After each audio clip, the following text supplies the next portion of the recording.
ఒక దట్టమైన అడవిలో చలాకీగా తిరుగుతూ ఒక మేకపిల్లుంది. అదే అడవిలో ఒక క్రూరమైన పులి ఒకటుంది. దానికి సాధు జీవులు అంటే విపరీతమైన ఇష్టం. వాటిని తినేస్తూ ఉండేది. ఈ మేకపిల్ల కోసం ఎన్నిసార్లు ప్రయత్నించినా మేకపిల్ల దొరకకుండా తప్పించుకుంటూ ఉండేది.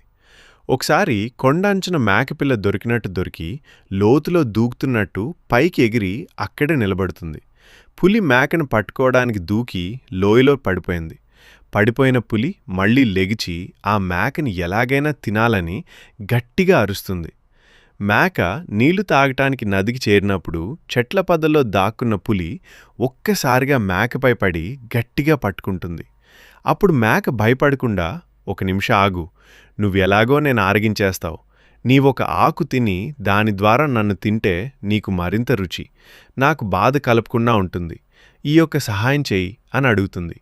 రుచులకు అలవాటు పడ్డ పులి కొత్త రుచుల కోసం సరే అని చెప్తుంది. మేక తీసుకువెళ్ళి ఆకులు చూపించి తినమని చెప్తుంది. "నువ్వు కూడా తిను" అని చెప్తుంది. పులి అప్పుడు మేక తిన్నట్టు తిని ఆకును పడేస్తుంది. ఆకులు తిన్న పులి అది విషమని తెలియక తిని గట్టిగా అరిచి పడిపోతుంది.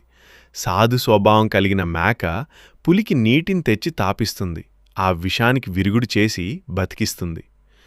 పులిని ఇంకా మేక చేసిన సహాయాన్ని చూసిన పులి ఇక ఎటువంటి ఆపదను కలిగించును అని చెప్తుంది.